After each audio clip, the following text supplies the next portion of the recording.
the middle of all of that, you might hear a lot of reference to the CHAZ or Chaz, referring to the Capitol Hill Autonomous Zone. It'll come up a lot, but these individual citizens has essentially taken over that area, peacefully or not. It is a concern for some security authorities, the police, who wonder that if things were to really get hairy, then what do you do? Mike Solon is a Seattle police officer, joins us right now, the guild president there. Officer, always good to have you. What do you make of this right now, and how long it could go on if it's peaceful and nothing much occurs? You just heard our reporter on the scene. This could drag for a while. What do you think? Hey, Neil, thanks for having me on. Well, this is very concerning, and I think it should have everybody across the country deeply concerned, because this could metastasize across the country.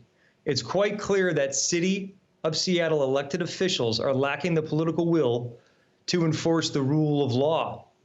And this is the closest I've seen since being a 20-year professional of public safety service of our country to becoming a lawless state. And when you have 6, now 7 blocks of a City of Seattle-owned geography now being occupied by, some say, are still armed people, especially at night, where do we go from here? And what happens to the reasonable community in Seattle, in particular the business owners that surround that area or the residents? And we're already seeing reports come out of those residents saying they're not even allowed to have a vote or a say, and they're feeling threatened. So this is a very deeply troubling situation in terms of public safety, as we're already seeing signs that it's occurring down in Portland, Oregon, and we've heard things happening in Nashville. And my sources are telling me that the federal government is extremely interested in this, and it's quite clear that the people that have taken and basically stolen the George Floyd protest message are now using it to benefit themselves and holding the rest of the reasonable citizens of Seattle hostage. It's absolutely unacceptable.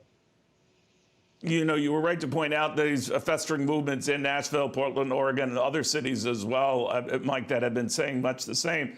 What they're doing there, we'd like to try here. And it occurs at a time that, at least in the Seattle area, the mayor is saying one thing, the police chief quite the opposite. We already know that Carmen Best, the police chief, has been concerned.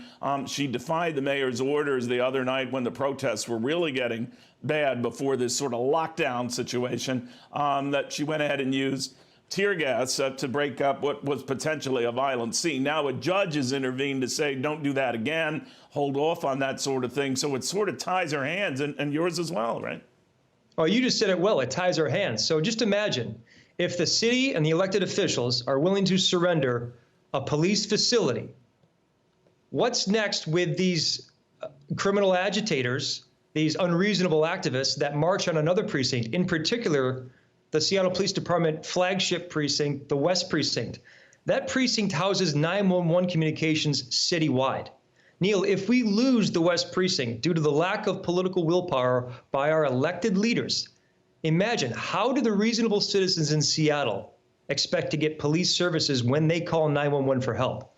This is going to spread, and if we don't get someone to step in to lead and make decisions here for the good of everybody, the reasonable majority of Seattle citizens that support public safety, we're in dire trouble here.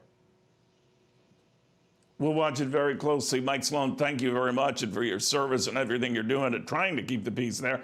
Mike is the Seattle Police Officers Guild president. We'll be monitoring that very, very closely.